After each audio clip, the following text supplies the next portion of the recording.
saya Nona Carlos Simarmata. Tunggu lu, kenapa ada Nona Carlosnya?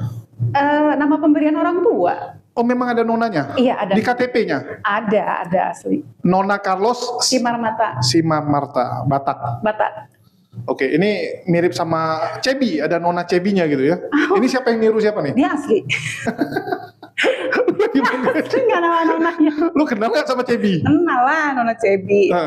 Ya nama dia bukan Nona Cebi, nama Cebi pun nama panggung. Oh enggak, aku asli. Enggak. Memang Nona Carlos Simarmata. Ini kok namanya Spanyol? Banyak yang nggak percaya sih. Emang Carlos sama cowok gitu.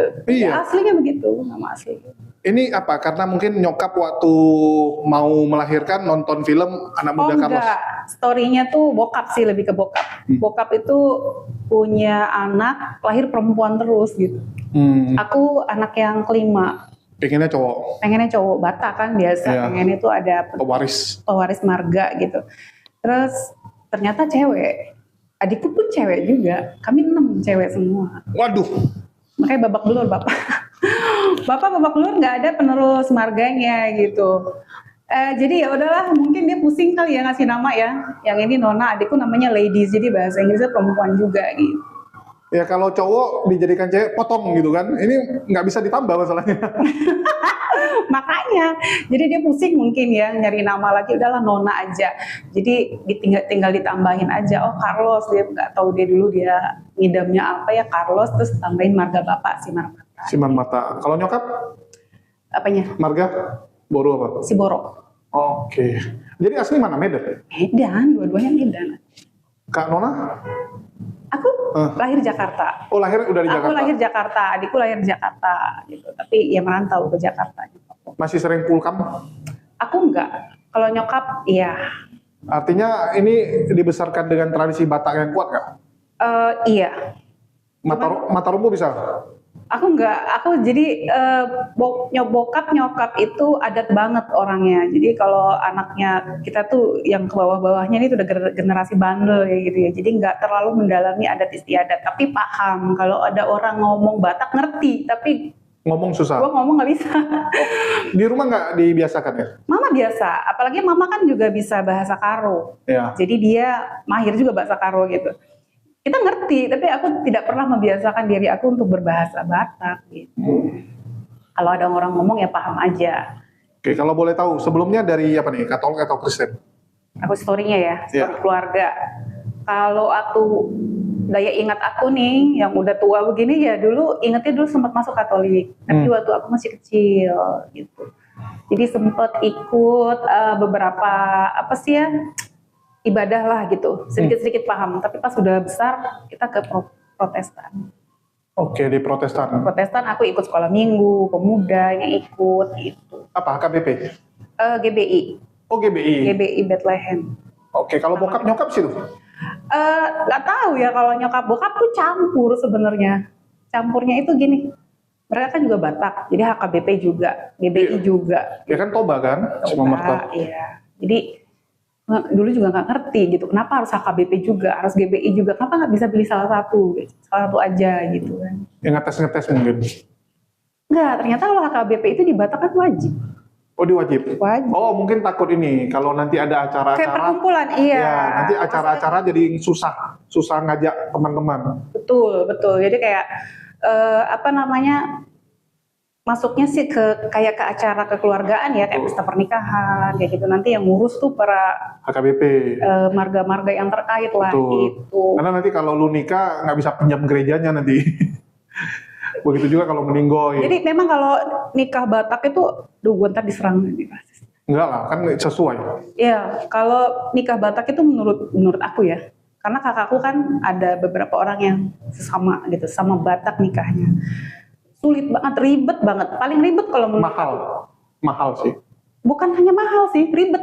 Iya, terlalu banyak keluarga yang dilibatkan. Betul. Mirip sama Chinese sih sebenarnya. Chinese itu kalau lu nikah sama perempuan, maksudnya ya sama perempuan lah, masa sama cowok kan. Jadi kalau lu nikah sama perempuan Chinese, itu artinya lu harus siap menikah dengan satu keluarganya. Artinya keluarganya juga akan ikut-ikutan. Kalau itu kan sebenarnya realita ya, maksudnya kita harus menyatukan dua keluarga. Bukan sih, kadang-kadang campur ini ya, yang ikut campurnya. Banyak orang. Oh iya, betul, itu betul banget. Teman gue udah mau nikah nih, bayangin ya. Betul, betul. Pacaran lama, udah mau nikah. Akhirnya udah tentukan hari H, udah semua, tau nggak batal nikahnya kenapa? Gara-gara berantem antar pihak orang tuanya.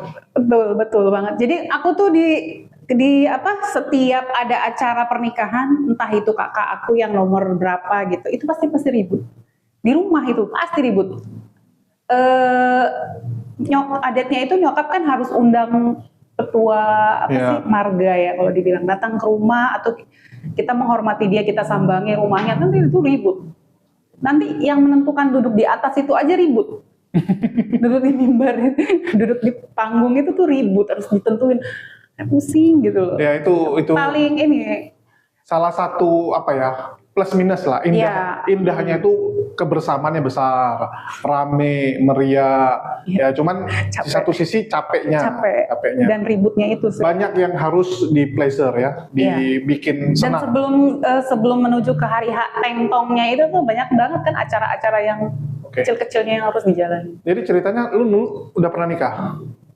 Udah, kalau nikah udah, dan emang targetku bukan target ya, sebenarnya emang nggak mau sama orang Batak gitu. Oh, gue diserang nggak ini? Nggak apa-apa dong, kan itu pilihan hidup. Karena itu menurut gue sulit banget gitu loh, pusing gitu. Tapi dari keluarga nggak menyuruh harus Batak gitu? Ada dulu bokap sempet bilang, pokoknya harus Batak gitu. Tapi karena lu besar di Jakarta ya, jadi culture-nya lebih kuat ke campur. Betul. Dan emang aku lebih berbaur ke orang Muslim ya gitu. Temenku lebih banyak tuh Muslim daripada yang sesama agama. Karena sekolah di mana? Gue sekolah dulu Kristen. Di sekolah Kristen? Gak usah disebut lah ya. Ya, orangnya rata-rata Chinese lagi ya kan, teman-temanku tuh Chinese. Mayoritas Chinese? Katolik. Dulu artinya Kristen nih, sempat di GBI juga ya? Artinya bahasa roh. Loh. Dan gue nggak tahu Kenapa kalau setiap ada apa sih itu namanya tumpang tangan itu loh? Iya, doa tumpang tangan. Gue selalu nggak pernah roboh, kenapa ya? Rebah. Ya, nggak bisa rebah. Nggak pernah tumbang. Iya. Aku pikir dulu begini, apa gue terlalu banyak dosa karena gue tuh ditumpang tanganin. Loh, kalau banyak dosa biasa langsung bergelepar-gelepar loh. Ya nggak tahu, pokoknya gue pengen banget kayak tergelepar kayak orang di sebelah gue gitu. Merasakan ya, pengen merasakan Tuhan itu. Iya, kayak nggak nyentuh banget ke kalbu ya gitu. Apa sih gitu loh. Sampai orang yang diurap itu benar-benar menangis gitu. Iya. Nggak pernah merasakan itu. Temenku jatuh tumbang. Lu ada nanya dia nggak gimana perasaan? Pasti tanya, lu kenapa? Tadi dia seperti merasa aliran listrik. Kan biasa gitu. Dia bilang pokoknya kayak ada energi yang membuat dia tuh lemas kayak gitu-gitu. Tapi kok gue nggak bisa.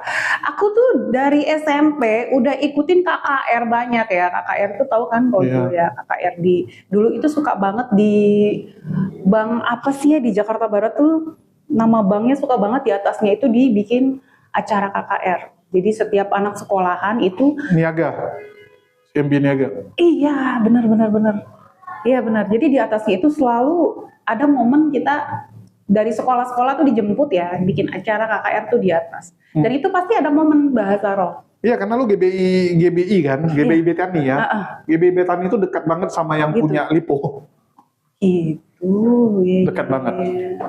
Jadi di tempat dia semua memang. Jadi dulu setiap ada momen pindah-pindah, entah itu di Taman Mini lah acaranya, entah di mana, ya gue nggak pernah ngalamin hal itu sampai terjadi. Tapi lu dipanggil ke Altalkor, ikut ke depan kan? Ikut dong, maju, paling depan aku malahan. Tapi enggak, di belakang aku pada tumbang, tapi aku enggak. Dan terakhir itu, pemuda itu kan ada yang namanya baptis ya. Dan momen itu sampai sekarang aku masih inget. Jadi kalau dulu belum ada handphone ya, handphone tuh masih film. Tahun berapa lu nih? Kalau dibaptis. Tahun berapa tuh? Tahun berapa? Gua nggak tahu, lupa lah itu SMP apa ya, SMA ya lupa deh. Jadi film itu masih pakai itu. Film orang yang pada dibaptis itu punya gua kebakar. Punyaku kebakar, nggak ada. Jadi gue nggak dapet bukti apa tuh namanya? Baptisnya. Foto sertifikat baptisnya lah. Jadi pada saat itu gue merasa berdosa. Lu baptis di KKR atau di gereja? GBI, gereja. Nggak, pas di gereja. Pas di gerejanya kan di bawah lantai itu bisa dibuka. Iya. Ada nggak, maksudnya gini, kan ada orang pengennya baptis pas KKR. Oh enggak. Aku pas di gerejanya. Karena ada momen semuanya di situ yang seumuran ya, pemuda kan waktu itu harus dibaptis. SMP, SMA? SMA kelas. Udah SMA ya? Kelas 1 apa ya? Lupa aku. Kan udah termasuk pemuda kalau SMA itu. Jadi aku tuh nggak dapet ijazah dan fotoku kebakar. Ya, pada saat itu aku pikir tanda-tanda. Wah, tanda berdosa ini gitu. Setan ini. Gue kebanyakan setan kayaknya. Itu masih inget banget. Sampai saat ini gue inget banget gitu. Terus gimana ceritanya bisa mualaf? Satu, banyak banget pertanyaan. Sebenarnya sih banyak banget pertanyaan aku ya waktu dari aku Kristen itu, terutama waktu momen menjadi Katolik sih ya. Itu kayak aneh banget, gue diserang nggak nih? Lu kan dari Katolik ke Protestan. Ya. Waktu Katolik udah bisa berpikir? Udah berpikir. Aku SD aja tuh udah bisa berpikir gini nih. Karena waktu itu gue juga udah inget-inget sedikit ayat di Alkitab ya. Janganlah engkau membuat patung. Apapun yang menyerupai di langit dan di bumi gitu kan. Tapi gue pas lagi masuk ke gereja, itu patung Yesus disalib tuh gede banget. Ya iyalah. Dan gue takut gitu ngelihatnya. Takut banget. Terus kenapa mereka tuh justru malah menciptakan itu gitu. Terus ada lagi patung Bunda Maria. Kenapa gue mesti berdoa sama dia tuh saat itu kan habis misa. Kita harus muter, terus begitulah ya ambil air. Terus harus berdoa sama dia. Sementara mama gue waktu itu tukang keramik. Tukang jual keramik atau apa nih? Apa ya dibilang? Tukang buat keramik, kerajinan? Jual. Okay. Jadi dia ngambil di toko di Rawasari waktu itu ya, waktu gue kecil. Jadi kalau di sana belanja banyak kan, ada yang pesen Bunda Maria, ada yang pesen salib, ada yang pesen apa. Itu nyokap gue juga terima pesanan gitu. Dan setiap belanja itu pasti gue dibawa. Pasti gue dibawa. Dan gue ngeliat di situ banyak patung. Iya. Dari yang Buddha, Hindu. Ya sekalian lah, namanya pengrajin kan? Iya semuanya. Tapi yang gue gak temuin cuma satu. Islam gak ada. Gak ada sosok yang dibuat patung gitu. Terus di situ gue berpikir gue Katolik, gue berdoa sama patung yang ada yang dibeli di sini gitu. Gue pikir keras itu sumpah. Patungnya kadang beda-beda lagi dikit ya. Nggak mungkin mirip 100% kan, karena beda-beda. Buatan tangan. Beda-beda. Ada yang rambutnya keriting banget, ada yang begini. Itulah momen-momen dimana gue kayak otak gue tuh kayak terus yang buat gue bingung juga saat setiap ke gereja, kenapa gue selalu nemuin orang bajunya seksi. Karena lu ke GBI, Betani. Gitu ya. Ya kalau lu pergi ke HKBP kayak orang kondangan. Betul nggak? Kayak HKBP ya, kan lebih kayak orang kondangan gitu kan. Betul banget. Tapi kalau GBI ya kayak apalagi Chinese ya, bajunya kayak ke mall. Iya benar. Terus tapi gue lihat Bunda Maria, di situ ada lukisan Bunda Maria loh. Dia berkerudung. Pakaiannya longgar. Betul. Tapi gue pas lagi beribadah tuh gue ngeliat di sebelah gue pakai gitu, jangan pakai kain tol, bajunya nyetrit banget. Itu gue udah mikirin, waktu gue masih kecil udah mikirin kok gitu ya, kok Bunda Maria aja sosok yang harus ditiru, dia berpakaian seperti itu gitu. Kalau kami dulu malah seneng, keliling gereja, malah yang lebih cantik ceweknya. Makanya alhamdulillah gue di Islam nemu banyak banget jawaban, kenapa harus begini, kenapa harus begitu. Padahal waktu SMA nggak ada circle Islam ya?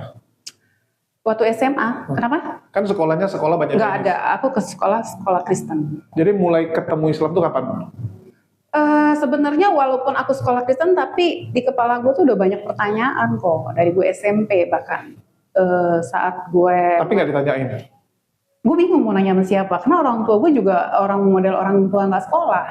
Oh, udah diam aja lu gitu ya? Ya, gue kayak ngikut aja. Mereka apa ya, gue ngikut. Mau adat, makan babi apa ya, gue ngikut lah gitu. Jadi ada momen-momen di mana gue punya titik berpikir ya. Ini kok ada pas pohon Natal sih gitu. Senang. Iya, bertanya tuh. Umur segitu gue udah bertanya-tanya, kenapa harus ada bintang di atasnya? Kenapa harus ada sosok Santa Claus? Kenapa gue bertanya terus, namanya Tapi alhamdulillah pas sudah mungkin karena cara Allah ya, harus gue menikah dulu, terus gue harus kenal dulu namanya Islam. Lama-lama gue cari tahu. Oh begini. Itu semua pertanyaan gue dari gue SMP sampai gue sekarang itu semua terjawab. Semuanya udah terjawab. Gitu. Artinya lu nikah dengan Muslim ya? Iya, Muslim. Bisa dibilang gara-gara ketemu cowok lu jadi kenal Islam? Iya. Sekarang masih sama suami? Sudah enggak. Sekarang udah enggak? Sekarang gue masih bersama Islam. Oke, jadi kenapa masih Islam? Ya itu dia. Seperti yang aku bilang, aku udah menemukan semua jawaban pertanyaan yang dulu aku tanya. Dan gue bingung nanya sama siapa. Setelah memeluk Islam, mempelajarinya, gue nemuin semua jawaban yang dulu gue tanya. Gitu. Contoh? Yesus. Dulu gue sempat bingung. Dulu kan di sekolah negeri SMP gue waktu itu ada juga, kalau yang lain pada sholat Jumat, kita tuh ada kayak pemuda tuh kayak ada di aula gitu ya, kita belajar Alkitab. Di situ kakak pembina gue, dia berdoa, tapi dia nggak sebut Tuhan, dia sebut Yesus. Yesus. Satu sisi kalau gue ke gereja sebutnya Tuhan, di situ gue mengalami kebingungan gitu loh. Oh yang ini bilang Yesus, yang ini bilang Tuhan. Begitu masuk Islam, terjawab. Ternyata Yesus itu memang bukan Tuhan, dia itu utusan sama seperti nabi yang lain. Masuk logika gue, oh ternyata begini gitu. Selama ini memang salah. Kayak begitu. Oke. Terus waktu lu mualaf, orang tua ada pertentangan nggak? Ada, pasti ada. Jadi pertentangan karena lu pilih cowok non Batak atau karena Islamnya? Banyak hal ya, terutama memang orang tua itu sebenarnya nggak agamais ya. Orang tuaku itu lebih ke adat. Dia nggak peduli nikah sama siapa, yang penting harusnya sama Batak gitu, harusnya kayak gitu.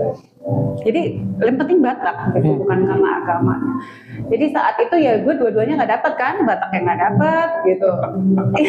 Agamanya juga nggak dapat. Agamanya juga nggak dapat gitu, ya udahlah. Jadi ya namanya lebih ditentang karena bukan Batak sih sebenarnya. Kayak gitu. Terus ditentang itu seberapa ditentang? Levelnya tuh kan ada orang levelnya tuh cuman ya didiamin, dikacangin lah kasarnya kan. Ini apakah sampai ada pemukulan, dikurung atau gimana? Enggak, alhamdulillah orang tuaku enggak seperti kan yang aku bilang tadi, orang tuaku tuh enggak agamais. Oh iya. Jadi kalau dia ingin gue tuh maksudnya bertanggung jawab sama pilihan gue gitu. Iya iyalah. Kalau emang ada pilihan lu tuh kan. Walaupun pada akhirnya gue kena marah juga, karena kan harus bisa. Gue kena marah juga kan gitu. Kena marah nih waktu cerai gitu? Iya dong. Oh artinya dibilang bodoh lu kan, siapa suruh lu? Banget deh. Nah itu dia, jadi ya, rasain lu kan dulu keras, kalau dibilangin nggak bisa gitu. Ya udah, terus sebenarnya mereka juga karena kepercayaan mereka tidak boleh adanya perceraian kan, gue dulu dibilang. Itu dibilangin gimana? Kalau aku kemarin banyak kan ya yang mualafah itu dibilangin gini, itulah udah dibilang kan Islam itu tukang cerai, tukang poligami. Ini udah dibilang jangan nikah sama orang Islam. Sebenarnya kalau terlalu vulgar kayak gitu enggak sih. Ya keluarga enggak gitu, karena kakak gue juga ada yang pendeta kan. Wih, kakak pendeta? Pendeta. Yang pertama. Di gereja mana? Itu. Oh, kakak tuh jadi di gereja yang tempat gue gereja itu, dia di situ.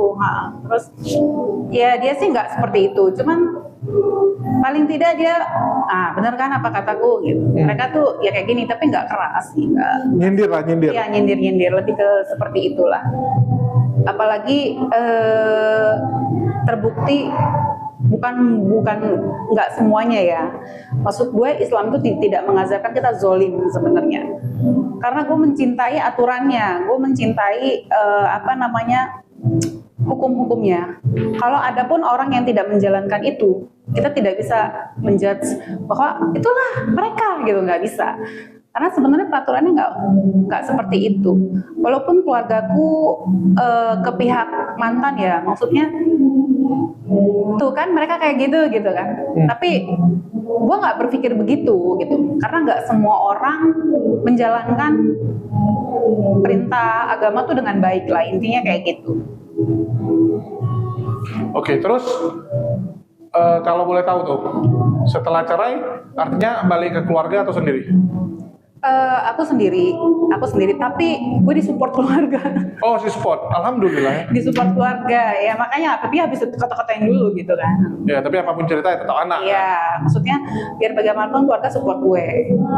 Nggak mungkin nelantarin gue lah, intinya kayak gitu kan.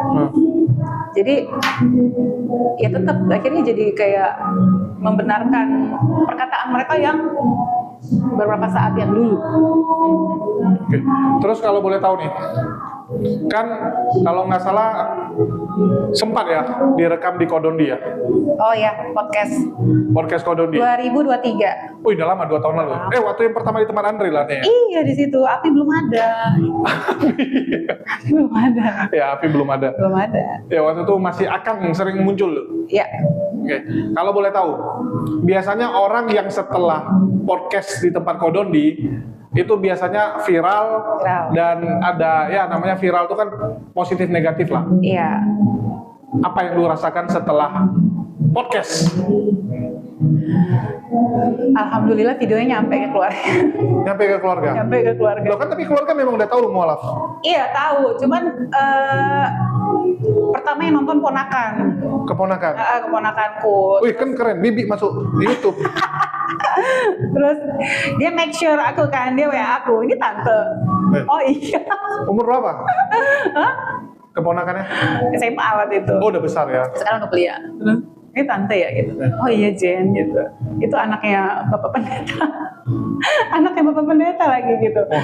Terus ya udah besoknya pas ketemu mamanya ya mungkin dia ngomong nih tante Nona gitu kan. Terus besoknya pas ketemu kakaknya ngapain sih kayak gitu-gitu ya gitu aja dikeki aja gitu. Ngapain sih kayak gitu-gitu gitu aja sih sindiran.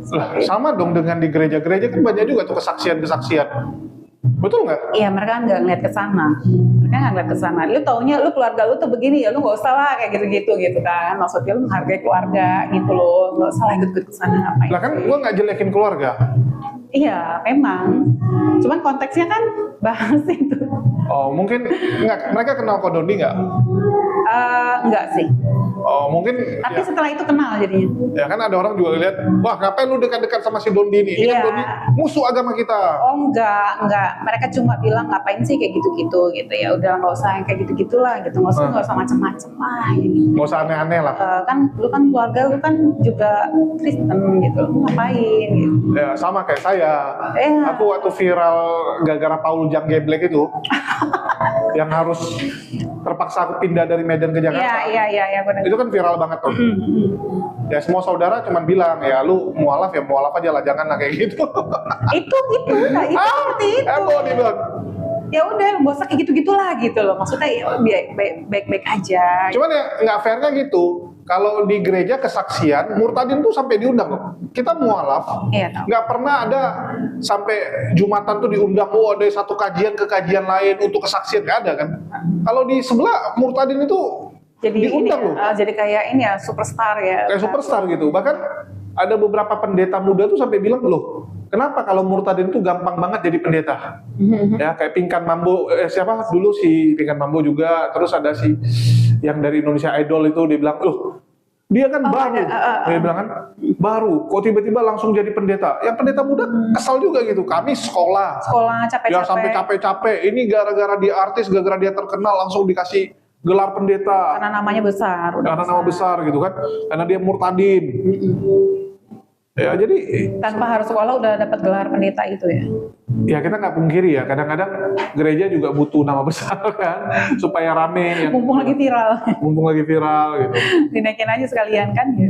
Ya kalau Islam nggak sampai se itu kan, se ekstrim itu gitu. Iya sih, cuman pihak keluarga cuma ngingetin aja. Dia sih lebih ngingetin doang sih. Udahlah. Apa ingetin? Jangan jadi teroris lo. Sempet juga gue dulu gitu ya. Jangan sampai, wah lu ngapain pakai kerudung orang Islam yang lainnya nggak pakai kerudung. Nah itu dia salah satu kesaksian aku di podcast Kodondi ya. Saat itu kerasnya adat Batak ya, yang aku rasain. Terserah mau diprotes apa enggak. Cuman kerasnya adat Batak yang aku rasain pada saat pemakaman bokap 2019 karena kanker leher dan harus menjalankan adat istiadat Batak. Di situ gue kayak sedih banget, nangis banget karena gue di situ udah berkerudung dan gue udah hijrah gitu. Dan acaranya itu 3 hari 3 malam harus bener-bener diadatin gitu, pakai kebaya, dikonde gitu kan, terus pakai nari-nari. Jadi bokap meninggal di peti, terus kita anak-anaknya tuh harus nari lah ya, kelilingin dia dengan musik gitu, adat Batak. Nah saat itu gue dihadapin sama namboru, nang tulang lah, gue nggak tante-tante, bukan keluarga gue ngadepin mereka, gue menghadapi mereka, tapi keluarga gue nggak ada yang bela satupun. Nyuruh buka kerudung. Disuruh buka kerudung? Disuruh buka kerudung saat itu. Menghormati terakhir kali? Dia bilang, demi penghormatan kepada bapak terakhir kali. Tapi gue bersikeras, di situ gue bersikeras, gue nggak bisa. Makin dicecer, gue kayak makin harus enggak gitu loh jadinya. Ya kalau enggak, ini kan adat, dia bilang, ini adat. Gue nggak bisa, kalau mau diizinin gue seperti ini, kalau tidak gue pulang. Akhirnya gue pulang.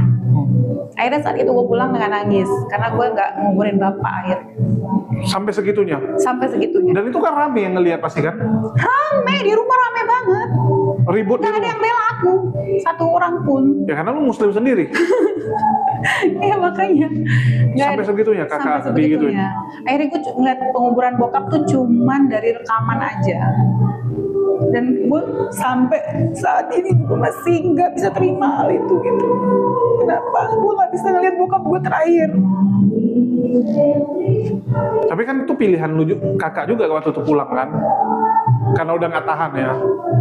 Ya karena mereka nggak kasih peluang gue untuk hadir seperti ini gitu. Kalau mau pakai kebaya oke lah ya. Kalau mau dipakein mahkota terserah silakan. Jangan buka gitu. Kenapa kakak nggak buka aja? Udahlah terakhir sekali aja gitu.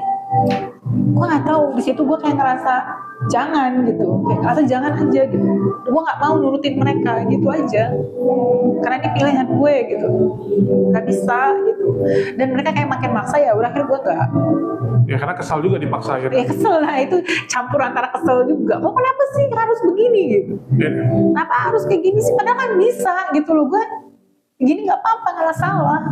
Ya dan di adat Batak juga nggak ada keharusan nggak boleh pakai jilbab kan? Makanya gitu. Ini kan adat, nggak ada hubungan dengan agama. Jadi masuk ego juga jadinya.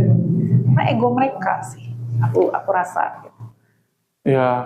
Karena dari 16 saudara itu, mereka emang ngeliatin aku tuh cuma satu doang nih yang berkerudung, diliatin begini sampai mundar-mandir, satu doang nih yang berkerudung di seekor doang gitu. Jadi mereka tuh asing ngeliat aku. Ya kesal juga di situ sih. Kesel banget di situ. Padahal aku udah 2 hari di situ. Hari ketiga tuh terakhir penguburan. Momennya aku malah nggak ikut. Ya terus nggak ada yang bela juga ya. Nggak ada yang bela. Terus besoknya aku sama temen yang mualaf juga. Dia dari Hindu atau dari Buddha ya, gue lupa. Dia menghubungkan aku ke seorang ustadz gitu. Apakah aku berdosa gitu melawan orang tua lah intinya gitu, membangkang. Karena aku takut juga kan gitu, dianggap berdosa sama orang tua gitu. Soalnya bapak pendeta kakak abang ipar pun juga sampai nunjuk aku gitu kan, sampai nunjuk anak durhaka gitu, sampai ribut lah ini. Akhirnya alhamdulillah yang membuat aku lega saat itu, temenku bilang, Pak Ustadz udah bilang katanya perjuangan kamu sama dengan berjihad, dia bilang gitu, karena kamu sudah mempertahankan keimanan dan kita tidak boleh mengikuti apa yang tidak sesuai syariat gitu, dia bilang. Di situ aku kayak lega banget, ya aku berdosa nggak sama mama gitu kan? Nggak sih, itu nggak berdosa dan kamu nggak salah. Ustadznya cuma bilang kayak gitu. Ya nggak berdosa sih, cuman kayak perasaan tuh kan jadi kebawa sampai kita tua, sampai kapanpun akan teringat jadinya momen itu kan. Kayak enak banget sih. Kayak rasa kayak ada penyesalan juga jadinya kan. Iya.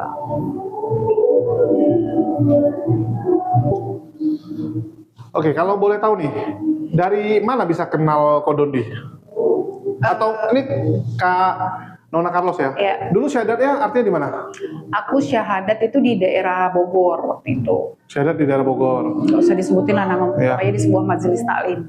Oh, di majelis taklim? Iya, sama ustadz waktu itu dan disaksiin sama ibu-ibu majelis juga. Oke. Terus ada gabung ke mualaf center atau pembinaan mualaf itu nggak ada. Jadi aku memang pernah ikut ya kayak ibu-ibu pengajian lah ya, dibilang kayak gitu. Tapi aku lebih banyak belajar sendiri, karena kan kadang-kadang kita kalau ngikutin, maaf ya, kayak pengajian itu kan bukan ini ya, monoton gitu loh. Apa yang dibahas tuh monoton, sedangkan di isi kepala gue tuh banyak. Contohnya kayak Yesus itu Tuhan atau bukan. Nah itu kan sebenarnya jarang banget dibahas, sama interaksinya kurang. Iya, betul sekali. Jadi gue tuh lebih banyak ingin tahu. Nah gue banyak buka YouTube. Sebenarnya gue banyak buka YouTube tentang kajian akhir zaman. Nah di situ lewat tuh Ustadz Kainama. Oh, Kainama. Iya, pertama dia yang lewat itu. Gue nonton tahun berapa ya? Wah keren banget, ternyata ada nama Muhammad, ada nama Nabi Muhammad ditulis. Terus gue kayak, hati gue tuh kayak gimana ya, oh ternyata kayak gini. Gak lama karena gue like ya dan gue subscribe, lewat. Muncul terus di beranda. Muncul terus algoritma YouTube-nya gitu. Bang Zuma saat itu. Oh Bang Zuma gini gitu. Jadi tertarik. Nah pada saat itu dimasukin temen lah. Dia ada di grup WA waktu itu. Oh, masuk nggak? Gue seneng banget nih teologi kan, belajar. Masuk ke grup itu, kenal Bang Andre. Oh, dari situ mulai kenal. Dari situ ada yang kenalin. Ini loh Bang Andre, ternyata deket di sini nih, di Jatiwaringin kan. Gue nggak jauh-jauh, ya udah tinggal 15 menit nyampe. Pokoknya aku ingat begitu datang ke sini, lu sering ke sini Kak ya. Iya. Habis itu mulai sama Akang tuh. Betul. Setiap hari nongkrong sini. Betul. Ternyata gue juga nggak tahu kalau mereka tuh ternyata debaters kan. Orang-orang teologi, ada Bang Andi juga. Dari situ, oh ternyata mereka kenal Bang Zuma gitu kan. Seneng banget, antusias banget. Terus sempat diteleponin juga sama Bang Andre kan, Ustadz ini ada penggemarnya gitu, Ustadz Kainama. Oh, Ustadz Kainama. Iya, udah itu kenal. Ya udah dari situ awalnya. Sampai sekarang. Tapi artinya di grup mualaf enggak, tapi gara-gara ikut ke sini, dari sini kenal ke orang-orang apologet lah. Betul. Jadi kenal.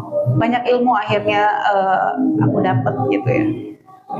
Alhamdulillah. Jadi Kododi pun kenal dari Bang Andre. Dari Bang Andre, ternyata ini gurita kan kemana-mana jaringannya.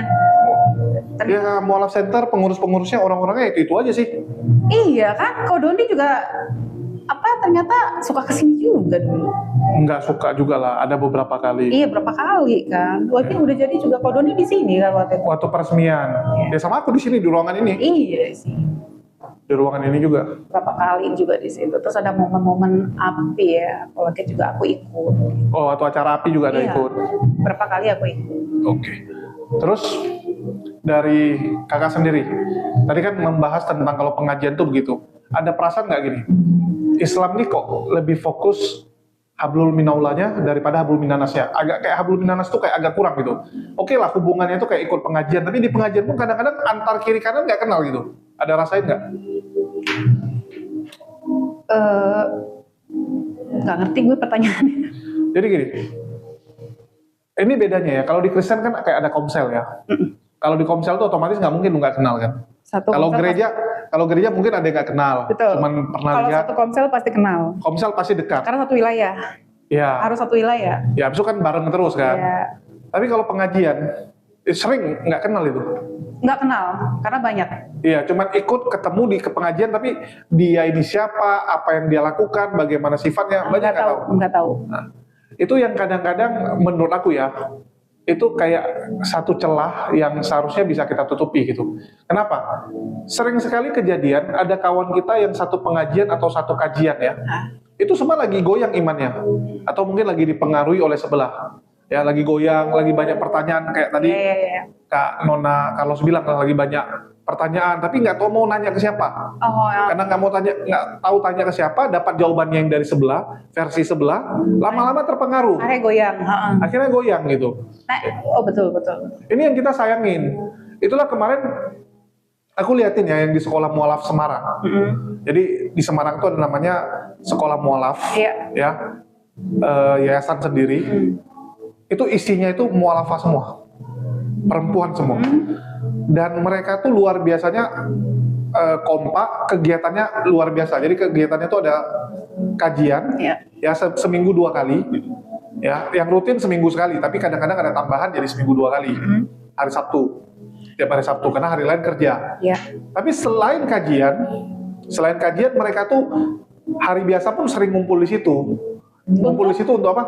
Kayak misalnya ada yang jual Tupperware, ya udah di situ nge-packaging, ada yang buat snack, ya udah bareng-bareng di situ. Jadi istilah kayak rumah kedua. Jadi kalau ada yang mau curhat juga ada teman curhat. Betul. Ya karena apapun cerita, kadang-kadang kita tuh butuh teman untuk istilahnya ya inilah berkeluh kesah.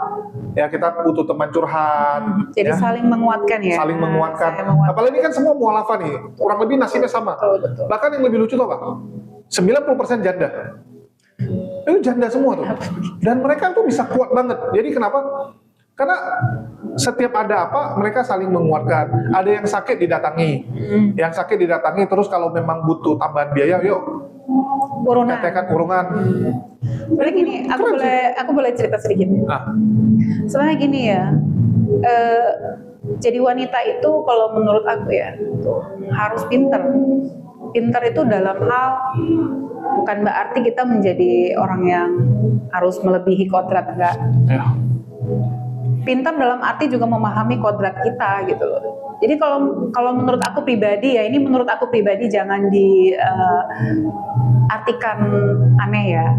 Kalau menurut aku, mohon maaf banget, untuk kajian majelis taklim ya pada standarnya itu masih kurang kalau menurut.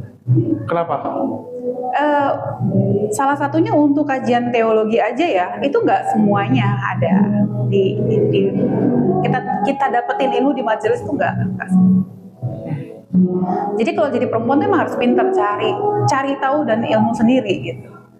Dan kenapa kayak Kojol bilang mereka itu janda semua gitu kan? Bukan berarti kalau kita udah banyak ilmu terus akhirnya jadi gitu, enggak sih. Enggak, masa gini, mereka tuh kalau di tempat lain takut jadi bahan omongan. Iya, betul banget. Karena mereka udah tahu marwahnya sebagai janda tuh kayak apa. Langkahnya tuh pendek, makanya harus dilindungin ya. Kayak aku berlindung di balik keluarga. Kenapa? Karena kalau sendirian itu rawan banget. Rawan banget. Nah, kayak gitu. Nah, apa ya? Itu kan sebenarnya yang membatasi mereka adalah ilmu kan. Sebenarnya kalau nggak tahu ilmu lo jadi janda lo di luar kan kayak apa gitu. Kalau lo nggak tahu ilmunya gitu. Karena contoh ya, ini salah satu kelemahan juga sih. Kayak aku kemarin pernah bilang, banyak mualaf kita itu kayak melayang-layang di udara. Kalau Tuhan mereka kan melayang-layang gitu kan. Jadi banyak mualaf itu. Apa keimanannya? Enggak, begitu dia udah syahadat, belajar, paling mualaf center itu cuma ngajari sampai udah bisa ngaji dikit, sholat, udah gitu kan. Yeah. Sedangkan dia komunitasnya malah bisa jadi masih komunitas yang Kristen. Teman-teman nongkrongnya masih Kristen. Itu trouble. Ya, lama-lama terpengaruh, sering. Itu trouble. Dan kita udah beberapa case balik lagi. Mualafnya balik gitu karena nggak ada circle yang menguatkan. Balik lagi. Jadi dia ngelihatnya lebih karena baik belum kuat udah dilepas. Betul, belum kuat udah dilepas.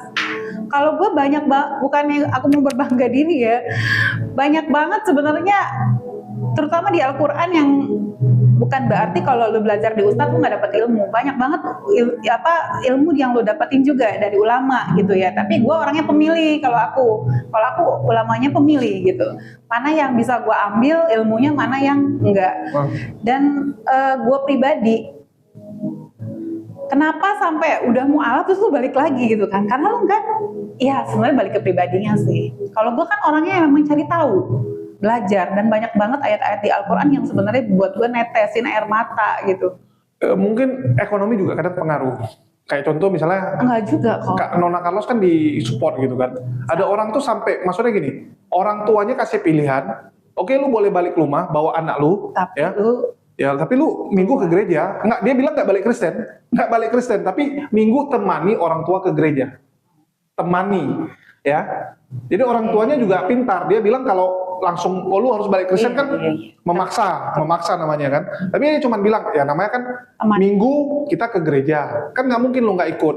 Ya ikutlah bareng-bareng. Biar sekalian habis dari gereja pergi makan. Apalagi satu hidup sama-sama semuanya ke gereja, masa lu enggak? Nah, jadi biar barengan pergi makan, pergi kemana habis itu kan bisa ke mall atau kemana. Ya udah lama-lama lengket. Ya aku sangat menyayangkan banget sih. Cuman bagaimana ya, itu belum ada ya kalau aku lihat. Tapi banyak sih ya kayak Mualaf Center Indonesia juga banyak kan ngasih layanan intinya kalau yang mau belajar atau apa gitu. Mau belajar dibantu. Semua mualaf center itu terbuka untuk orang yang mau belajar. Kita bicara belajar ya. Aku rasa difasilitasi. Ya, kalau kita bicara belajar. Cuman secara ininya pribadi punya perasaan itu yang nggak dapat. Iya. Tempat curhat. Lebih ke ini kayaknya ya. Contoh case aku lah ya, kalau habis bercerai misalkan mau balik kemana bingung, apalagi perempuan, banyak banget kejadian sama perempuan, dan dia kayak butuh perlindungan, butuh minimal mentor lah. Betul, butuh cover gitu loh, untuk dia tetap ngejalanin di posisi dia keimanan dia saat ini, tapi di cover gitu lah. Yang menguatkan dia, betul. Tempat berkeluh. Tanpa harus ikut campur tangan keluarganya ya. Ya karena orang kadang-kadang tuh lebih bagus cerita sama orang lain daripada sama keluarga. Itu betul banget. Itu aku setuju karena orang lain, apalagi yang seiman sebenarnya lebih mengerti. Jadi kayak contoh yang di Semarang ini, itu mereka sekarang kan jumlahnya kurang lebih 100. Dulu tuh dikit, jadi dalam 3-4 tahun ini kencang kali. Kenapa? Dengar sana ada mualafah. Lagi problem keluarganya atau gimana, mereka datangi tuh rame-rame, kuatkan dia, ajak dia. Jadi itu mereka tuh kayak menemukan rumah kedua. Itulah kenapa hari biasa pun ya mereka tetap di situ. Kenapa? Karena di rumah juga sendirian ngapain gitu kan? Benar. Di rumah nggak tahu mau ngapain. Tapi bener kok, itu setuju banget ya. Itu apa namanya kok? Mereka bikin namanya sekolah mualaf, tapi semua mualaf center juga boleh. Cuman yang hebatnya mereka tuh bisa dapat pendanaan yang continue gitu. Kita harus akui ya, banyak problem di mualaf center gini. Karena kan yang mau ditangani banyak. Jadi nggak mungkin lu terus. Begitu lu udah selesai, dia akan tinggal. Betul. Dia akan ngurusin yang lain. Jadi sebenarnya yang dibutuhkan itu ada komunitas sebenarnya, bukan tempat sebenarnya. Itu udah bicara komunitas. Dimana sebenarnya yang harusnya jadi mentor itu yang mualafah juga gitu. Karena kayak contoh lu cerita sama Goldian, dia bukan mualaf. Oke, lu cerita tentang saya dikucilkan keluarga, saya begini. Dia paling cuma bisa nasihat. Betul nggak? Dia cuma bisa nasihat. Karena dia nggak merasakan. Dan lu juga meragukan nasihat dia karena lu aja nggak rasain. Nggak ngerasain, benar. Tapi kalau yang nasihati lu itu juga pernah alami. Dan lu tahu dia pernah alami, bahkan mungkin lebih susah dari lu. Betul. Lu pernah dengar case dia jauh lebih susah dari lu. Betul. Lu pasti kan, dia aja lewat kok. Betul nggak? Dia aja bisa kok. Dia bisa menjadi mentor, bisa jadi penyemangat ya. Betul. Karena dia juga ngerasain, dan kita kalau diceritain masa dia juga, kita jadi, oh dia juga pernah ternyata di posisi kita gitu. Iya. Itu lo bilang komunitas itu penting. Iya. Ya karena di Islam juga diwajibkan. Cuma lagi-lagi mungkin masalah pendanaan ya. Betul, itulah mereka tuh harus mandiri. Itu aku bilang, yang penting kan kita di Islam tuh diwajibkan berjamaah. Ya tapi kan berjamaah tuh ya pilih-pilih juga kan, gitu kan. Lu nggak bisa sembarangan juga. Ya malah nanti gibah, nggak bagus juga. Terus salutnya aku yang kayak mereka lah. Mereka tuh kayak contoh nih, ada yang jadi agen Tupperware. Nanti yang lain juga ikutan bantu jual. Lu misalnya jualan kerupuk nih, diberdayakan. Iya, jadi yang lain ikutan bantu, jadi saling bantu lah. Jadi istilahnya kalau untuk kaya ya mungkin ya enggak lah, tapi untuk survive mereka tuh udah lebih. Bisa, betul. Walaupun yang susah itu survive. Tapi ada beberapa yang kaya karena kuenya laku, sampai punya mobil juga. Tapi maksud aku salutnya tuh, aku bandingin ya, kan aku pernah istilahnya bantuin beberapa mualaf juga. Memang kalau perempuan ini, apalagi dia punya anak, tingkat survive-nya tuh jauh lebih tinggi daripada cowok. Kenapa begitu? Karena kalau cowok apalagi lajang, dia masih pikirin cari pasangan, ya bukannya inilah ya, bukannya ngejek ya, tapi kadang-kadang cowok itu kan bisa mikirinnya aneh-aneh gitu. Iya benar. Ya, nafsunya masih ada gitu. Mikirin nafsu. Kalau perempuan emang beda ya. Ya, mikirin nafsunya, masih mikirin udahlah pusing di sini udah cabut. Masuk rasa tidak bertanggung jawabnya itu masih ada. Iya ada. Beda dengan perempuan yang udah punya anak. Betul. Ya. Dia mikirin. Udah mikirin anak. Laki-laki belum mikirin. Dia udah mikirin untuk ke depan iya. Mikirin sampai ini gimana nanti anak udah kayak begitu pikiran. Dia udah mikirinnya tuh bagaimana anak saya, bagaimana. Jadi kalau mau kerja pun ya pasti lebih fokus. Betul. Misal kemarin aku tanya, kenapa nih cewek semua gitu kan, kok nggak ada cowoknya? Ya karena kalau cowok biasanya baru bentar mental gitu, nggak setangguh perempuan. Dan dulu aku punya program namanya GEMA, Gerakan Ekonomi Umat Mandiri, mualaf mandiri terakhir diubah. Itu di Makassar. Jadi mualaf-mualafnya dari tempat Bang Zuma itu kita modalin untuk usaha. Dari 7 orang yang berhasil cuma 2 dan 2-nya perempuan. Wow. Memang perempuan itu lebih kuat. Yang satu itu jadi mualaf terbaik seluruh Sulawesi Selatan. Bayangin ya. Mualaf terbaik? Iya. Dalam hal? Dia jadi ini sering dapat penghargaan karena kisah hidupnya tuh gila memang. Dia punya suami, parunya rusak. Yeah. Bayangin, paru-parunya rusak. Dia mualaf kan? Dia mualaf. Terkapar di tempat tidur lakinya, dan dia harus beli oksigen. Jadi rumah sakit tanggung BPJS, tapi oksigen kan enggak. Dia butuh oksigen. Ya, tabung oksigen. Tabung oksigen kan lumayan juga tuh. Harus 2-3 hari dia harus beli. Tapi dia bukan janda kan? Belum, sekarang udah janda. Sekarang udah janda karena suaminya meninggal. Oke. Anaknya 4. Masih kecil-kecil. Wow. Oke. Bapaknya tinggal di rumah dia juga. Oke. Ditanggung juga. Ditanggung sama dia. Kakaknya autis. Dia yang tanggung juga. Jadi satu rumah tuh sekian banyak orang butuh makan, dan dia nggak bisa maksimal kerja karena dia harus ngurusin suaminya lagi. Betul nggak? Harus sambil ngurusin suami lo. Bayangin, ke rumah sakit, ini. Saudara nggak ada yang nolong? Nggak ada, karena mualaf. Oke? Tahu nggak suaminya bilang apa? Relain aja dia. Sampai suaminya nangis, suruh relain. Bayangin, suami ngomong kayak gitu loh. Dia nggak mau. Dia pertahanin. Lu udah nggak usah urusin lah, gue udah mau pergi gitu. Iya. Maksudnya, karena nggak bisa sembuh lagi, udah rusak total gitu. Betul. Udah rusak total parunya. Oke? Jadi, terakhir ya si perempuan tuh tetap ngotot jualan kue. Tetap berjuang gitu. Wih, kerjanya tuh sampai tengah malam, subuh udah jualan lagi. Anak-anak yang ngurus siapa jadi kalau semua ditanggung dia? Dia yang ngurusin, nemani, dia yang bantu. Untung anaknya sekarang ini udah mulai besar ya. Udah SMP, udah SMA, udah mulai bisa bantuin jualan, bisa bantuin siap-siap. Kemarin lu masih SD, aku lihat-lihat sama Ustadz Alwan dulu bilang yang gini, Ustadz ini kalau masih ada lakinya. Kapan kejadian itu kan? Tahun berapa? 5 tahun lalu. Berarti anak udah lumayan gede. Iya, udah gede sekarang. Yang dulu SD udah SMA sekarang. Oh, iya. Jadi waktu itu aku bilangin, Ustadz nih selama ada lakinya susah nih Ustadz. Tapi kan nggak mungkin kita doain meninggal lakinya gitu kan. Mati membawa berkah. Iya. Begitu lakinya meninggal, banyak yang mau nikahi dia karena masih muda. Oh iya. Masih muda kan. Masih 30-an gitu. Tapi nggak bisa, perempuan nggak mikir. Nggak mau dia. Dia fokusin urus anak dulu. Jadi ya salut aku gitu. Jadi kita modalin pun kayak bangga gitu. Betul, karena berhasil ya. Karena berhasil. Ada juga satu perempuan Ambon lagi. Ngomongnya nggak nyambung sama dia. Orang Ambon, mualaf. Nggak nyambung kalau ngomong. Nah, udahlah pokoknya kita bantu aja. Dia jualan nasi kuning di depan rumah. Berhasil. Punya anak juga, janda juga. Janda juga. Kalau laki kemarin tuh dikasih kios. Ditinggalin kiosnya, rupanya hutang sana sini. Jadi terakhir yang ngasih hutang nagih ke kami. Tapi itu mualaf. Mualaf. Terus kalau orangnya sekarang kemana? Nggak tahu hilang. Jadi kami ditagih hutang karena Ustadz Alwan punya kantor ditagih, kan aku nggak enak. Ustadz. Iya kan Ustadz Alwan punya binaan waktu itu. Oh ya ampun. Binaan mereka kan di Makassar. Iya. Makassar ya. Iya di Makassar. Binaannya Mualaf Centernya Bang Zuma. Kita karena nggak enak, ya wes lah kita bayarin aja. Kabur kemana? Judol lagi jangan-jangan. Enggak, waktu itu dia kayak utang kayak inilah, utang di warung tuh kayak beli-beli barang, terus kayak rokok lah terutama yang mahal. Nah jadi itu pengaruh juga sih. Laki itu kebanyakan uangnya ke rokok juga kan. Kalau perempuan tuh kan ada duit, bikin tuh anak lah, bikin tuh anak. Nggak mungkin buat yang lain, itu pasti udah urgent buat anak, udah nggak ada yang. Kalau laki itu banyak pengeluaran yang nggak penting sebenarnya. Karena banyak kan melamun mungkin buat inspirasi. Aduh, gila salut banget ya buat perempuan-perempuan mualaf ya. Lu belum ketemu yang sangean lagi, pening gitu.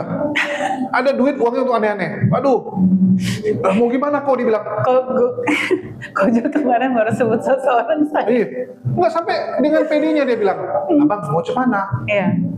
Kita kan butuh gitu. Ya nggak gitu juga kita bilang kan. Perempuan jauh pikirannya, nggak ada yang.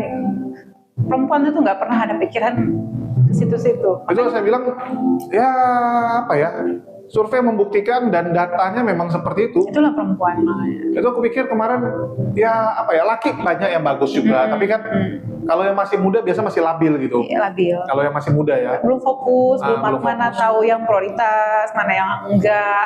Nikah itu kapan aja bisa kan gitu harusnya. Jadi kadang-kadang kita bilang memang benar ya, cowok itu lebih lama dewasanya dibandingkan cewek. Apalagi yang kemarin masih anak-anak banget. Dibahas nih coy. Karena perempuan itu cepat belajar. Dia tuh gini loh, kalau udah dapat cobaan itu jadi guru banget buat dia, dan dia belajar dari peristiwa-peristiwa yang kemarin. Jadi nggak, kalau dibilang labil ya benar kayak kota Kohjul, tapi cepat dewasa. Iya, karena kondisi yang membuat. Kondisi yang mengharuskan dia kayak gitu. Banyak juga sih perempuan maksudnya pengen juga hidup enak gitu ya kan, tapi kondisi yang membuat dia harus survive gitu. Saya bilang komunitas itu penting, dan kemarin aku sempat. Ada nggak di Kita lagi mikirin. komunitas API? Kita nggak bicara itu ya, Iya. Yayasan API kita nggak bicara, tapi kita lagi bikin sendiri sih.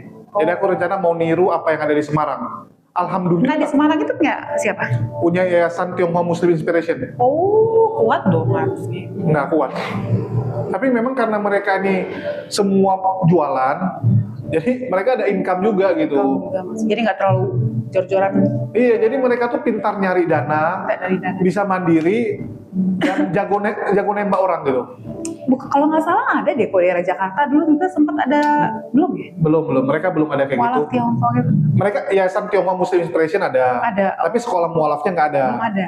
Jadi kemarin tuh kita mikirin mau dibuat. Alhamdulillah gini, banyak yang orang tamatan yang sekolah mualaf Indonesia ini. Jadi kalau nggak Chinese nggak masuk dong? Enggak, pribumi semua kok. Masuk. 90% malah pribumi. Oh. Jadi banyak kan malah. Ini kan rencana aku mau buat memang. Ada rencana mau buat. Ya, jadi mungkin kita bikin namanya Mualaf Center HMC aja atau apalah. Nama tuh nggak penting sih menurutku. Yang penting kan, Jakarta. yang penting yang ngurus. Alhamdulillah banyak yang, ada beberapa yang tamatan dari sekolah mualaf Semarang, itu sudah nikah sama suaminya orang Jakarta. Ya. Jadi mereka di Jakarta sekarang, dan mereka tuh dulu udah kelasnya tuh udah kayak ketua kelas, udah jadi guru. Jadi menurutku ini bisa diberdayakan nih, apalagi mereka juga pengen di Jakarta tuh ada. Cuman kadang kendala di Jakarta tuh beda sama Semarangnya. Tapi dia mualaf juga kan? Mualaf juga, cuman kendalanya tuh jarak. Kalau di Semarang itu kan paling jauh pun 15 menit nyampe gitu kan, 20 menit nyampe. Iya. Kalau Jakarta nih kan Susah kalau di sini tuh. contoh nih, ada ini kita di Bekasi nih. Iya. Tiba-tiba ada yang bilang, "Kak, di Tangerang, yuk kita belajar di Tangerang." Lo pergi nggak? Enggak. Coba banget soalnya. Pulangnya naik apa? Macet banget gitu. Ini dari sono ke sini aja kalau udah macet kan bisa jam-jaman. Nah, itulah jadi kita memang kendala di Jakarta itu, Oh, berarti di sono nggak ada macet ya? kota kecil kan nggak semacet Iya Jakarta. sih, ya. Semarang juga nggak gede-gede Nggak amat. gede banget. Cuman gambarnya jauh lah segitu ya. Cuman. Ujung ke ujung setengah jam, Iya. tapi kan ini tengah. Jadi kalau ke tengah ya setengah, cuma 15-20 menit. Masih oke lah. Jadi itu salah satu kelemahan jarak. Tapi nggak apa-apa, kita buatnya lebih kecil-kecil aja. Jadi misal Bogor, Jakarta, Belah-belah lagi. Tangerang. Jakarta Barat. Nah, yang penting orangnya itu gini. Aku mikirnya itu mualaf itu jangan cuma diajarin Islam, tapi juga kita harus pilih kayak Komsel gitu. Komsel tuh kan enak kan, ada curhat-curhatnya juga kan. Iya. Betul Tentang nggak, ya? kehidupan, pengalaman gitu. Bagaimana Tuhan bekerja kayak gitu-gitu kan. Tuhan bekerja dalam hari ini, Tuhan bekerja dalam kehidupan aku gini gitu. Jadi kita meniru yang baik, ya bukannya kita mau seperti mereka. Iya. Tapi kalau yang bagus, kenapa nggak kita terapkan? Jadi selain belajar, mereka tuh ada sesi curhat juga. Jadi lu butuh, Harus. iya. Jadi kira-kira siapa minggu ini yang mau cerita? Tapi kan biasanya kalau komsel itu kan ada satu mentor yang Betul. dianggap ketua gitu. Kalau kami pilih namanya ketua kelas jadi ya. Ketua Jadi kelas, ya. ada grup 1, Iya. PK1, PK2 nanti namanya. Oh gitu. Jadi mereka bagiin. Dan minimal Satu PK itu isinya 12 orang. ya sama loh itu. Iya. Komsel kan 12 orang. Iya. Nanti kalau udah lebih anggotanya pecah lagi gitu kan. Nah, itulah yang di sekolah mualaf ini mungkin karena mereka dari Kristen, karena mualaf kan. Iya. Mereka karena mualaf, mereka kebiasaan dengan sistem seperti itu, dan mereka lihat bagus, mereka terapkan. Jadi ini grup ini kan. Betul. Siapa yang jadi ketua kelas? Iya. Jadi ada ketua kelasnya. Jadi ketua kelas ini bertanggung jawab memastikan mereka hadir waktu kajian. Kalau nggak hadir sakit atau apa, ketua kelas wajib tahu. Lapor. Mereka datangi. Dan sebagai ketua juga biasanya ada kelas meeting kelas sama Ya. ketuanya lagi kan gitu di momen-momen yang lain. Dan mereka tuh kebiasaan karena semua itu senasib ya. Istilahnya tuh kan mereka juga pernah susah, pernah di titik terendah. Jadi itu kayak apa ya, kekeluargaan itu lebih kuat. Iya. Jadi kalau ada apa, yuk kita usaha bareng loh gitu. Mau jualan apa, yuk sama-sama jualan gitu. UMKM-nya juga ada ya. Iya. Nah itu kok Itu yang paling penting. yang terutama itu, makanya aku bilang yang terpenting itu. Aku lihatnya gini, banyak mualaf center tuh kan udah ngajarin selesai gitu kan. tadi bagian curhatnya nggak ada, bagian curhatnya nggak ada, bagian konselingnya nggak ada, ya istilahnya bukan agama doang yang mereka butuh, tapi spiritualnya lah, emosionalnya, tingkat emosionalnya. UMKM itu bagian dari itu kan. Betul. Untuk mensupport dia. Jadi kita mikir juga lini usahanya, kira-kira apa yang bisa dilakuin. Itulah kenapa madu ini, karena aku kan buat madu nih, rencananya mau lempar ke mereka. UMKM ke? Sekarang gini, aku kan rencana memang mau tapi bikin. Tapi kan ini belum jadi. Apa ya? Oh iya. Aku nargetin tahun depan harus jadi. Jadi gini, dengan aku bikin mualaf center, ya, mereka di situ, artinya kegiatan mereka apa selain belajar? Pas hari biasa, mereka akan jadi tukang ngesortir, nge-packaging, ngurusin madu. Karena kan jualanku online. Jualanku online, jadi aku tinggal lempar ke mereka. Ya, mereka kan tinggal lihat dari aplikasi kan, yang mau dikerjain apa, tinggal tempel, ngantar ke drop ke ekspedisi. Ke ekspedisi, ntar bukan mereka yang ngantar, bukan? Biasanya kalau JNE, JNT dijemput. Shopee X, SPX itu yang kurang ajar, harus diantar. Gitu. SPX itu agak... Nggak mau ngambil? Nggak mau mereka, belum ada mungkin ya. SPX nggak mau. Gitu. Ya cuman satu itu aja. Kalau yang Lion, JNE, JNT mau jemput. Oke. Jadi kerjaan mereka itu sambil nge-live-in. Emang kemarin kewalahan kok? Hah? Kewalahan kemarin. Maksudnya? Itu ngerjain itu kewalahan. Enggak juga sih. Jadi memang jadwalnya itu pokoknya setiap sore sekalian cari makan, sekalian ngantar. Nganterin sama packaging itu tadi. Iya, nge-packaging. Jadi aku pikir ini akan kulempar ke para mualaf, mereka yang kerjain ya bagi hasil lah. Kan kita juga nggak bilang untuk mereka, karena kan modal dari gua gitu. Iyalah. Modal dari gua yang buat sistemnya. Iya. Jadi aku pikir ini bisa aku terapkan ke mereka yang kerjain. Ya aku jadi fokusnya nyari usaha apa lagi. Jadi selain madu, kita akan jual kopi, kita akan jual snack juga. Jadi memberdayakan ya. Ya, alhamdulillah kan. Inilah kadang-kadang. Yang jalan sekarang baru madu ya? Iya, alhamdulillah kalau kita punya netizen ini kan untungnya itu. Ya, daripada kita kayak sebelah minta koin kan ngawur gitu kan. Kalau yang sebelah itu kan minta koin kan nggak benar gitu. Kalau kita kan teman-teman kalau butuh misalnya mau beli apa gitu. Ini pelan tapi pasti loh ya kalau. Alhamdulillah kayak kita madu tuh paling dikit sehari 40 botol, paling dikit. Ya, dan kita akan rencana nambah kopi. Kalau kopi kan bisa dibilang lebih banyak orang minum daripada madu. Itu kopi paling banyak itu. Ya, jadi kita akan ambil kopi dari Aceh sama Medan. Cuman gara-gara lagi bencana ini nggak bisa dikirim. Medan. Harusnya bulannya udah jalan. Kita buat apa ya? Medan ini daerah yang Gayo. Daerah bukan nggak kena bencana kan? Nggak kena, tapi akses nggak bisa lewat. Nggak bisa lewat ya. Jalannya nggak bisa lewat karena diutamakan bantuan obat-obatan dan makanan. Tapi bulan depan harusnya udah beres.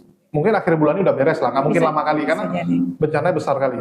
Jadi aku pikir aku mau buat brand sendiri. Jadi mualaf ini kita akan ajari mereka untuk berdayakan gitu. Sekarang udah zaman jualan online kok. Lu sambil nge-packaging lu bisa sambil live kan? Betul. Live tawarin, apalagi ibu-ibu nih. Iya, cepet banget ini jualan apa, orang penasaran kan. Ibu-ibu tuh kan pasti sambil ngomong ya dibeli gitu kan. Jadi ya kita apalagi tuh kok kopi, madu. Rencana kemarin mau kurma, cuman kita belum nemuin supplier yang tangan pertama. Jadi kan istilahnya kurma agak sulit ya. Kurma agak sulit tuh.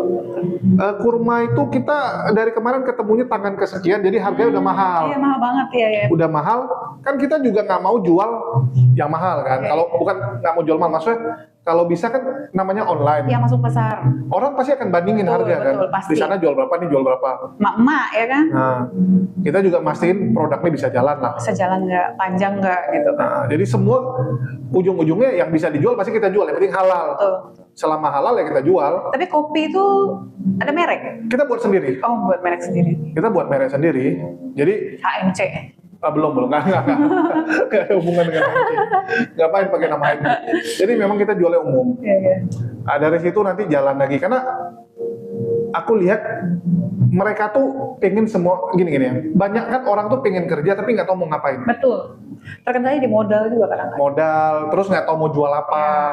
Kalaupun tahu jual ini nggak tahu ngambil barangnya yang murah dari mana. Nah, itu tuh nomor 1. Ditambah nggak ada modal ya udah barangnya jadi mahal. Iya, kalau udah ngambil dari tangan kesekian nggak jalan. Karena kalah harganya. Zaman sekarang kan persaingan ngeri. Nggak bisa, iya. Nah, itu aku bilang ya kita sinergikan lah. Ya di satu sisi kita punya penonton yang siap membantu juga gitu kan. Nah, jadi ini semua dikombinkan. Aku bilang sih Ya sekali lagi, kalau mau nyari kaya mungkin enggak. Tapi yang penting bisa continue, mereka bisa besarin anaknya, Betul. bisa hidupin anaknya Bertahan dengan layak. kok. Intinya bisa membuat orang tuh bertahan lah gitu. Sambil nanti nyari lagi yang lain kan? Apa?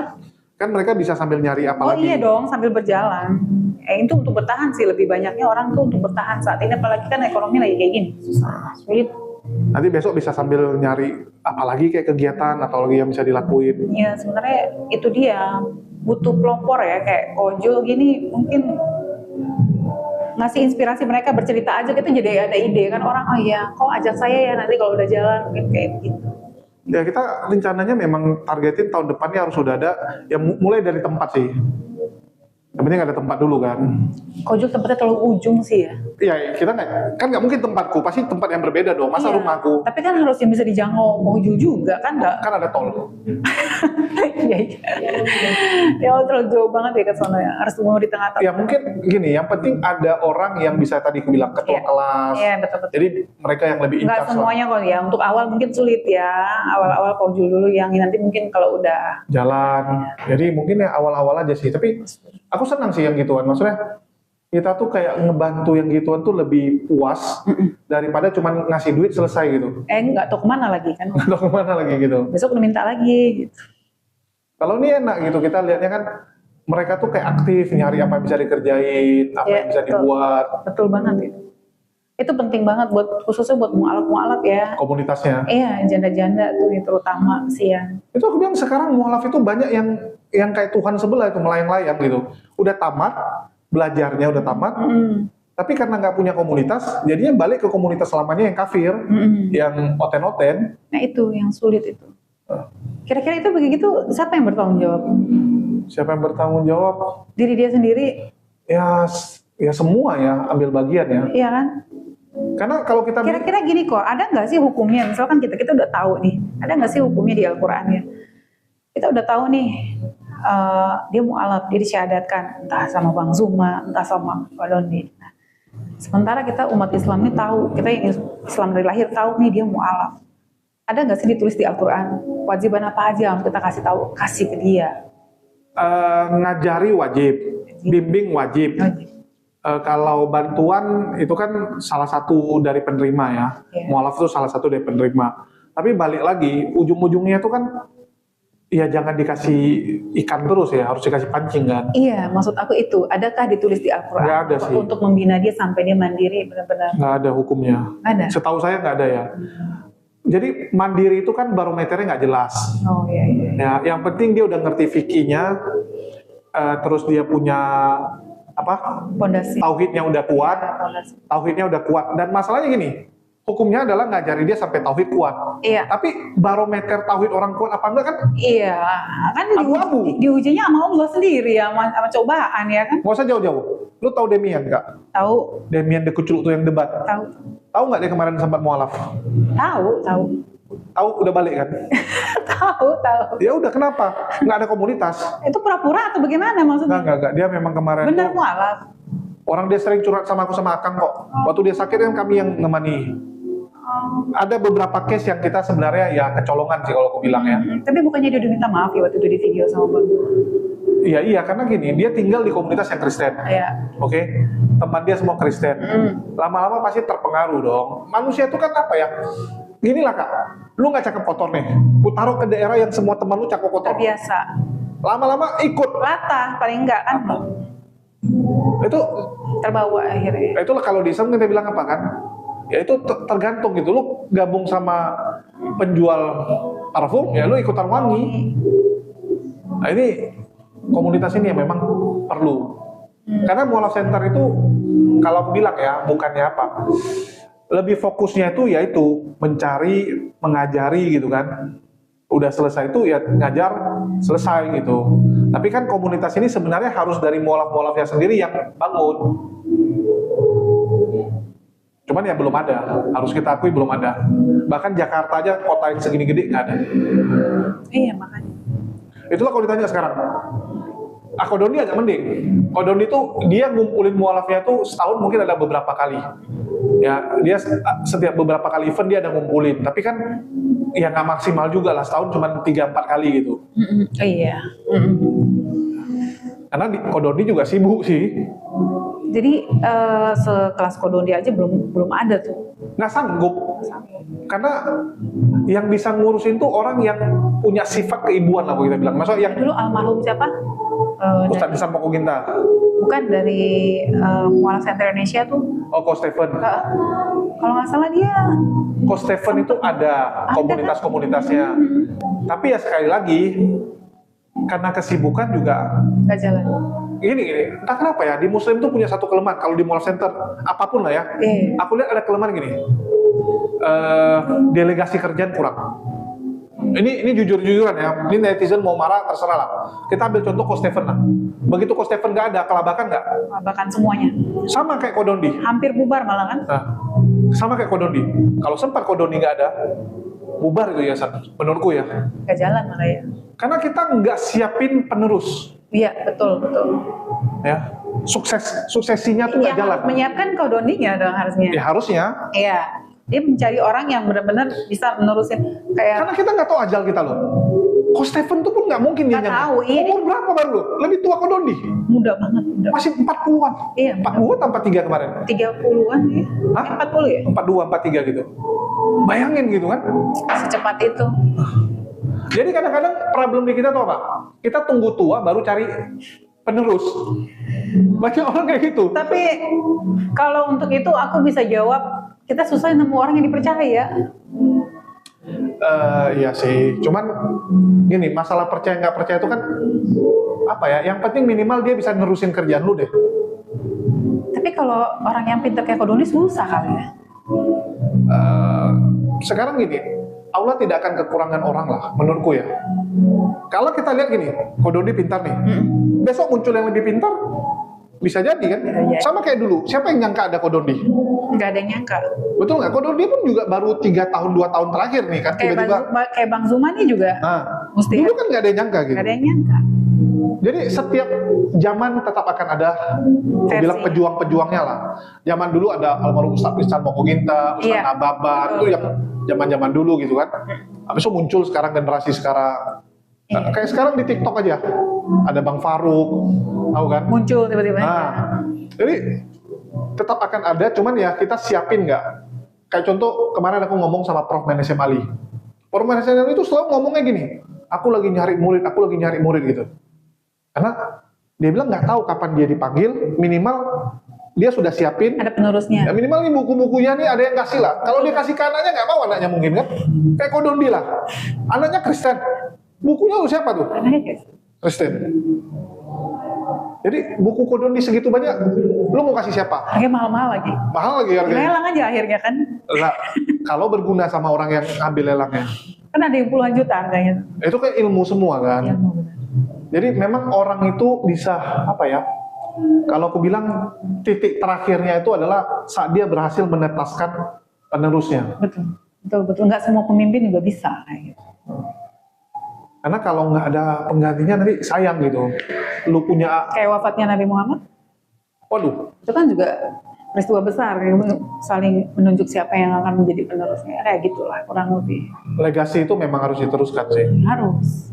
Itu kadang aku gangguin Kodondi, kok udah boleh kok siapin pengganti gini-gini kan. Gitu. Enggak, aku nggak mau.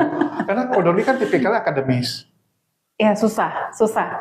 Kalau aku lihat ya mungkin kalau untuk cari yang mirip banget nggak ada kali ya. Iya, maksudnya minimal yang suka belajar. Iya kayak dia. Kalau aku sebenarnya lebih lapangan. Kalau ditanya pribadi ya, aku lebih lapangan dibandingkan Kodondi. Kalau Kodondi kan benar-benar ya akademisi. Ya, maksudnya dia lapangan juga oke, dia. Kodondi itu lapangan diundang. Lu suruh dia terjun ke daerah pemurtatan, masuk ke daerah yang kayak itu ya dia nggak mau. Nggak mau dia. Bukan nggak mau sih, bukan medan tempur dia lah, bukan style dia. Iya sih, akademis. Ya. Jadi dia debat terbuka ya. Debat akademisi pakai data gitu kan. Sama kayak Bang Zuma. Bang Zuma itu kan tipikalnya kalau kita ibarat tuh dia petarung jalanan gitu kan. Iya, betul. Nah, kalau Bang Zuma sekarang gitu. Jadi banyak daerah-daerah yang nggak kejangkau sebenarnya. Kayak kemarin aku ke Malang ya.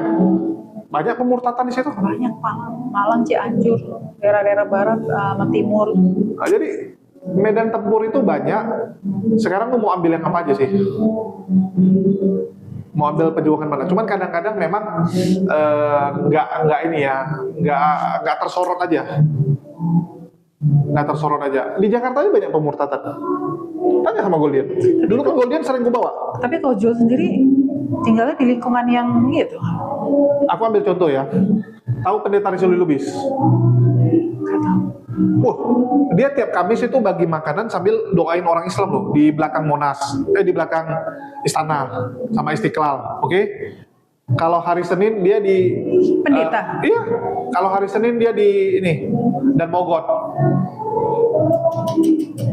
Indonesia Jakarta aja banyak pemurtadan, cuman kadang-kadang nggak tersorot aja. Nah, kita butuh sebenarnya orang lapangan. Ko Stephen dulu orang lapangan. Ko Stephen tuh sangat kuat di lapangan. Iya, dia lapangan. Dia bukan tipikal lu suruh debat gitu ya, enggak. Enggak, iya. Jadi setiap orang punya style dan apa ya? Ya semoga lah muncul orang-orang yang luar biasa. Nah kalau menurut Ko Jul, jadi wawancara Ko Jul ya. Kalau menurut Ko Jul sendiri nih, sekarang circle kita ini ada nggak sih kedepannya nih, ada bayangan nggak sih kira-kira bakal besar, merangkul hal-hal yang positif, membuat hal-hal besar juga untuk para mu'alaf. Ya itulah aku bilang, jangan terlalu terfokus sama medsos doang. Kayak Unirifa kemarin aku kan nasihati dia. Dia udah mulai dengar dia. Jadi aku bilang, Uni kan di medsos udah terkenal nih. Iya. Tapi di dunia nyata nggak kenal. Nggak ada yang kenal. Iya. Kenapa? Karena lu nggak pernah ngisi kajian. Itu Natali siapa? Iriani udah mulai. Nah, dia udah mulai tur kan ya, tur kajian. Jadi memang kita tuh harus membagi waktu seperti itu. Iya. Contoh gini, orang tahu Ibu Kristolog itu siapa? Bunda Irene, Ibu Dewi, ya. Penggantinya siapa? Aku bilang Unirifa saatnya lu muncul. Jadi lu kayak mungkin nggak diundang atau gini. Apa dia tolak gitu? Bukan. Orang gimana ngundang lu kalau nggak tahu nomor kontak lu? Orang gimana ngundang lu kalau nggak tahu lu bisa? Iya. Lu harus mulai dulu. Begitu lu mulai, orang lihat, oh rupanya nih orang bisa diundang. Iya. Sama kayak Natalia Iriani. Jadi yang pertama mulai itu ya dari Tionghoa Muslim Inspiration, itu kerjaan Ko Ajis ngajak dia. Kemarin itu programnya yang namanya Mualaf Berdakwah. Mualaf Berdakwah. Jadi kita tawarin dia ke beberapa masjid. Iya, tapi khusus daerah itu aja kan tempat tinggal itu. Iya, karena lihat ya. Ya karena jujur kalau kita menawarkan diri itu bayarannya beda dengan kamu diundang. Oh. Ini kita jujur-jujuran ya. Oh gitu. Tapi diundang nih ya. Tapi kita nawarin dulu. Kita bilang kalau ada acara undang kita lah. Itu nggak masalah kok untuk awal. Nah, jadi kita ngomongnya kalau nanti ada acara undanglah kita ya. Oke, jadi kan mereka besok, oh ya udah undang si ini aja. Iya. Cuman ya namanya merintis. Nggak masalah kok itu. Itu aku bilang sama Unirifa, harusnya lu gitu, Daman juga gitu. Aku kemarin ditawari, cuman aku kan nggak mau muncul. Kelemahan aku kan nggak mau muncul kan. Daman? Ada namanya Daman. Daman itu kan, si Daman. kajian kan. Oh dia diundang juga? Udah, aku kemarin nawari mereka tuh untuk Jawa Tengah. Tapi nantilah, mungkin tahun depan ya. Jadi kita akan safari misalnya, hari tanggal 2 di mana, tanggal 3 di mana, tanggal 4 di mana. Jadi jujur bayaran tuh kecil. Kita bukan kayak Kristen gede uangnya. Tapi satu hari kan bisa 3-4 tempat. Nah, itulah untuk ngakali biaya jalannya. Jadi kalau ditotalin. Tapi kalau merintis memang begitu kok awal. Kalau awal memang begitu. Tapi nanti lama-lama kan bisa dikenal orang. Bukan. Kadang problem orang gini. Gua capek-capek ke sana cuma dapat gopek. Ini kita jujur-jujuran ya. Jangan komplain di netizen. Nanti aku diserang nih soalnya. Saya capek-capek keluar kota cuma dapat satu tempat 500. Habis ongkos doang balik. 3 tempat 1,5 juta. Keluar ongkos 800 sejuta. Bawa pulang cuma gopek. Mending aku debat di TikTok, debat di TikTok sekali nyawer bisa sampai paus. Dapat paus bisa 800, 1 juta. Nggak kemana-mana. Nggak kemana-mana, di AC lagi santai-santai. Karena lu kajiannya 1,5 jam memang. Iya. Oke? Nggak lama 1 jam. Yang lama tau apa? Basa-basinya. Oh iyalah, intermezzo ya kan. Ketemu ngobrol dulu, jam dulu. Selesai kajian, ngobrol lagi. Belum perjalanan pulang pergi jalan ya kan. Capek emang. Jadi banyak orang, ya kalau mau dibicara untung rugi ya nggak masuk. Ya. Cuman butuh. Berarti nggak minat ke situ kebanyakan ya? Belum kepikiran kalau aku bilang. Belum kepikiran. Kan udah hitung-hitungin dulu.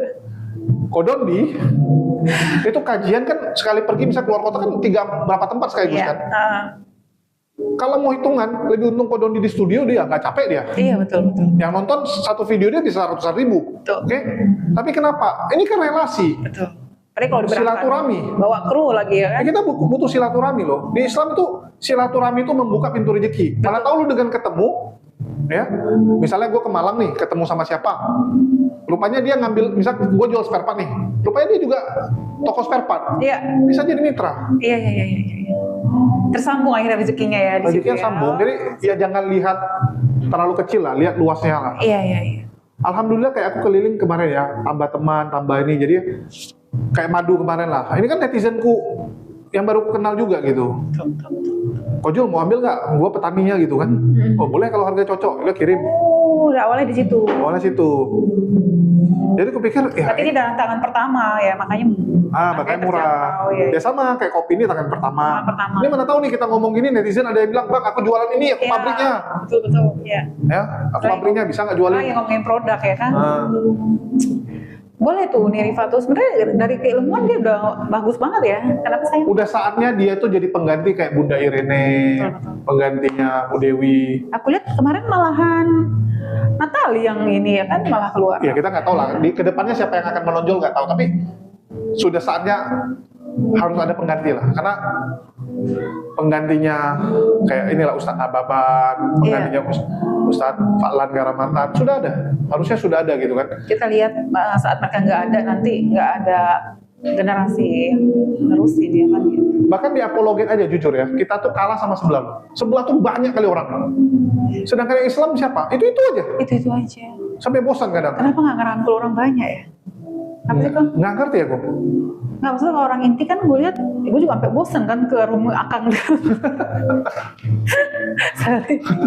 Kan dia lagi gitu. Dia lagi. Harusnya banyak room gitu dengan ciri khas masing-masing. Kayak Bang Faruk kan punya ciri khas, Akang dengan candaannya ya kan, Bang Daman ya dengan ngajar segala penjelasannya ya kan? yang membingungkan. Di penjelasan yang panjang. Bukan aku yang ngomong. Yang harusnya gampang jadi susah sama dia. Iya, tapi ya banyak macam-macam ciri khas lah kayak Unirifa kan kayak gitu. Ya kita push lah. Jadi memang orang itu bagi peran ya. Ada orang yang perannya manajer, ada orang mungkin striker, ada yang penjaga gawang. Iya, jadi maksud aku kalau lebih banyak lagi modelnya buka room mau debat gitu terbuka itu lebih bagus. Kalau roomnya kan sedikit-gitu aja. Kadang kalau aku online nggak ada yang buka room sekali. Bang Zuma masuk ke room online gitu, cari-cari. Ya, doain lah. Kayak Kores aja sayang tuh. Itu Kores tuh orang yang punya potensi tapi tidak dimanfaatkan. Kenapa? Dia jago ngomong. Iya. Bacot jago. Data lengkap lah. Hujat jago juga kan. Iya, ngeledek bagus. Tapi malas. Padahal kalau enggak gede tuh orang. Bisa gede dia. Kenapa ya?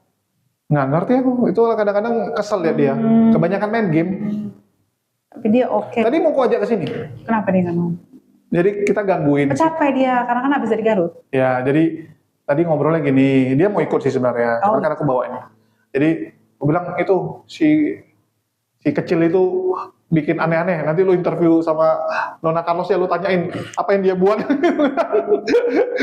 Si dia bilang ikut jangan. Ya, aku kan berani ngomong sama Kojol doang, nggak sama yang lain gitu. Aduh, ini nggak apa-apa sih. Ya mungkin itu aja. Ada lagi masukan mungkin untuk para mualaf di luar ataupun orang-orang lagi mencari.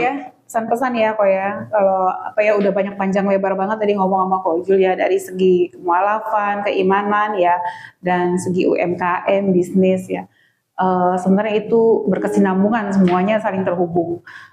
Buat para mualaf yang kurang beruntung dalam hidupnya, banyak cobaan, dan tenang, kalian tuh nggak sendiri. Memang kita tuh diuji lah, intinya jangan kamu mengatakan kamu beriman tanpa kamu diuji oleh Allah. Jadi tetap keep strong ya, kamu tetap harus kuat, jaga keimanan, jangan menyerah, dan insya Allah pertolongan Allah itu nggak akan terlambat dan Allah akan bersama kita selalu. Ya, jadi tetap ya kalian jaga keimanan, tetap berjuang, apapun yang terjadi tetap salam satu Tuhan. Salam satu Tuhan. Terima kasih. Assalamualaikum warahmatullahi wabarakatuh. Waalaikumsalam warahmatullahi wabarakatuh.